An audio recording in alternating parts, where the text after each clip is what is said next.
नमस्कार, मैं जितेंद्र चतुर्वेदी। आखिर 15 सितंबर के बाद ऐसा क्या होने जा रहा है जिसने पूरे इकोसिस्टम में खलबली मचा दी है और चर्चा इस बात की जोरों पर है। सियासी गलियारों में हलचल है और उस हलचल के इर्द गिर्द एक ही तारीख टहल रही है, वो है 15 सितंबर। तब ये स्वाभाविक सवाल उठता है कि आखिर ये जो 15 सितंबर की तारीख है, इस तारीख के बीतने के बाद नरेंद्र मोदी की सरकार कौन सा दांव चलने जा रही है या क्या कुछ ऐसा करने जा रही है जिसके कारण पूरे कबाल में खलबली मची हुई है। और फिर एक सवाल ये भी उठता है कि 15 सितंबर ही क्यों, 15 के पहले क्यों नहीं हो रहा है? तो दरअसल उसकी भी 2-3 वजह है और उसमें सबसे बड़ा कारण तो यही है कि अभी G20 की मेजबानी भारत के पास है और उसकी बैठक इसी सितंबर में शुरू होगी और संभवतः 10 तारीख तक वो जो है वो चलेगी। और उसमें आप देखिए कि अमेरिका के राष्ट्रपति तक शिरकत कर रहे हैं, तो इस वजह से व्यस्तताएं अलग किस्म की रहेंगी पूरी प्रशासनिक मशीनरी की। और फिर उस की वजह से कुछ बड़ा फैसला जो आप ये कहें कि राजनीतिक भूचाल ला दे, उस तरीके का तो हो पाना जाहिर तौर पर मुमकिन नहीं है। और ये जो G20 का कार्यक्रम होने जा रहा है दिल्ली में, उस बाबत जिस तरह की ट्रैफिक से जुड़ी हुई दुश्वारियों का सामना करना पड़ेगा दिल्ली वासियों को, आप देखिए उसके लिए प्रधानमंत्री ने बाकायदे दिल्ली के लोगों से माफी मांगी है और उन्होंने ये बताया कि दरअसल इस कारण से आप लोगों को कुछ रोज जो है वो समस्या का सामना करना पड़ सकता है। लेकिन बड़ी चीज ये है कि ये जो 15 तारीख की बात हो रही है, इसके बाद क्या कुछ होगा। देखिए, संकेत तो साफ दिखाई दे रहे हैं कि जो फैसला होने वाला है उस फैसले ने पूरे संशोधित यूपीए की नींद उड़ा दी है और उसके संकेत दिखाई देने लगे हैं। मैं आता हूं 15 सितंबर के बाद होने क्या जा रहा है, लेकिन उससे पहले संकेत आप देख लीजिए। अभी कर्नाटक में एक जांच बैठाई है कांग्रेस की सरकार ने, वहां उन्हीं की सरकार है। जांच किस चीज को लेकर हो रही है? जांच वही जो आरोप वगैरह लग रहे थे तत्कालीन भाजपा सरकार पर, यानी अब भ्रष्टाचार हुआ या नहीं हुआ इस बाबत एक नरेटिव गढ़ने की कोशिश होगी और उस नरेटिव का ग्राउंड जो है वो कर्नाटक को बनाया जा रहा है। आपको ध्यान होगा कि 2018-19 में राफेल के जरिए नरेंद्र मोदी पर कीचड़ उछालने की कोशिश हो रही थी। अब वो कोशिश जो है वो कर्नाटक से शुरू की जा रही है और उस बाबत जो है कवायद वगैरह चल रही है। यहीं से एक बात ये निकल कर आता है कि ये जो अचानक वहां कोशिश शुरू हुई और फिर दूसरा मोर्चा राहुल गांधी ने खोला, कहां? लद्दाख जाकर। देखिए, वो जो उनकी टाइमिंग है ना, वो बड़े सवाल पैदा करती है कि आखिर वही समय क्यों चुना गया जब ब्रिक्स की बैठक में प्रधानमंत्री नरेंद्र मोदी होते। वही समय चुनना ये स्वाभाविक घटना नहीं है, ये दरअसल एक नियोजित घटना है।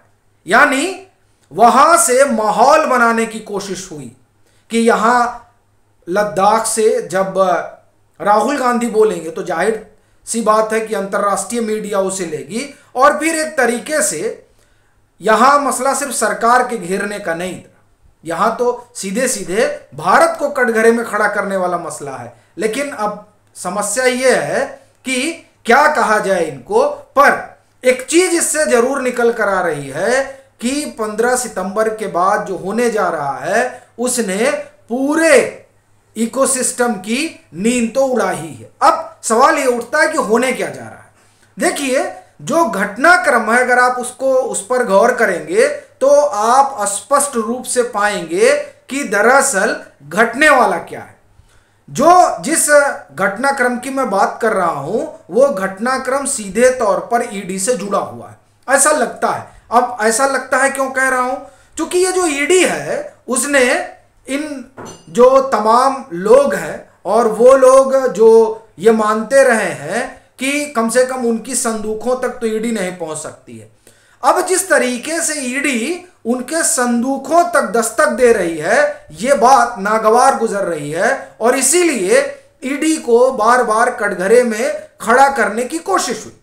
अभी तो कल ही हमने आपको बताया था कि एक पीआईएल पड़ी थी कॉमन कॉज की, जिसको वहां रिप्रेजेंट प्रशांत भूषण कर रहे थे और उनकी वो पीआईएल जो है उस पर कोई नोटिस नहीं करना हुआ सुप्रीम कोर्ट से। सुप्रीम कोर्ट ने इनकार कर दिया और फिर उन्हें अपनी वो नोटिस लेकर उल्टे पांव लौटना पड़ा। वो नोटिस इस बात से जुड़ी हुई थी कि ईडी के डायरेक्टर की नियुक्ति का एक प्रोसीजर तय करे सुप्रीम कोर्ट। इससे पहले जब ईडी और सीबीआई के जो निर्देशक हैं उनके कार्यकाल को लेकर फेरबदल हुआ, ऑर्डिनेंस आया, कानून बना, तो उसको चुनौती देने की कोशिश हुई और चुनौती दी गई।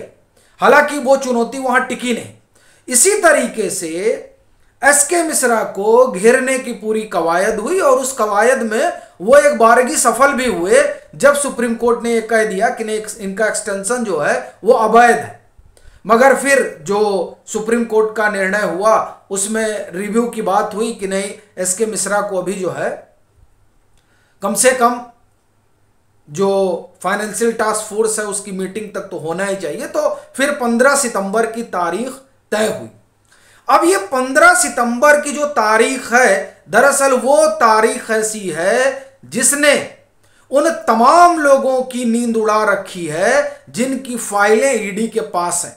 अब यह स्वाभाविक सवाल मन में उठेगा कि आखिर 15 का समय है, 15 सितंबर तक का एसके मिश्रा का, उसके बाद तो उनको जाना ही है, तो नींद क्यों उड़ेगी? दरअसल वो इसलिए चूंकि जो खबर है वो ये कि सरकार योजना बना रही है चीफ इन्वेस्टिगेटिव ऑफिसर का पद क्रिएट करने की, और पहले जो CIO होंगे वो होंगे एसके मिश्रा।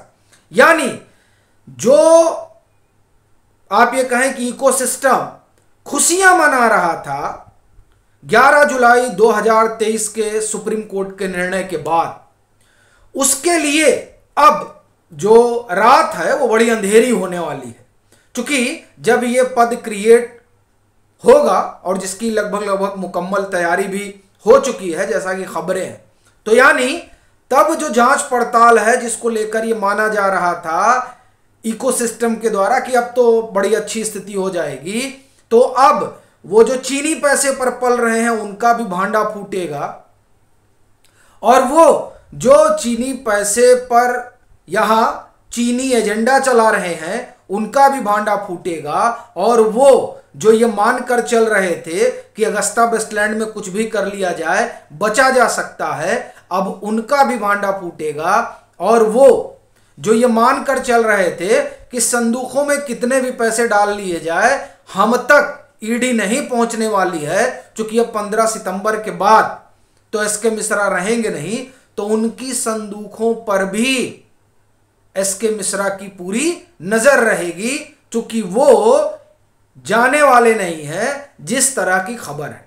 और दरअसल यही वो खबर है जिसने सबकी नींदें उड़ाई हुई है कि अब 15 सितंबर के बाद से किस तरीके का कहर टूटेगा। और ये कहर दोहरा होने जा रहा है, क्योंकि जिस तरीके से दिल्ली के शराब घोटाले में ईडी और सीबीआई पैरेलल जांच कर रही हैं, उसी तरीके से आने वाले दिनों में यानी 15 सितंबर के बाद ईडी और सीबीआई का कहर एक तरीके से टूटेगा उन पर जिनके ऊपर भ्रष्टाचार के आरोप हैं। वो इसलिए चूंकि ये जो CIO का पद गढ़ा जा रहा है, इस पद के जो अगुवा होंगे उस अगुवा को यानी एसके मिश्रा को दोनों ही एजेंसियां रिपोर्ट करेंगी, और फिर एक तरह से कहें कि भ्रष्टाचार पर दोहरी मार होगी। इस वजह से ये जो 15 सितंबर की तारीख है वो तारीख बड़ी महत्वपूर्ण है,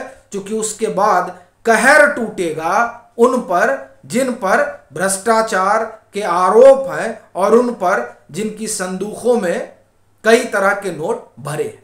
अभी के लिए फिलहाल इतना ही। अगर आप मतांतर से नहीं जुड़े हैं तो जुड़ें, वीडियो को लाइक करें और खूब शेयर करें।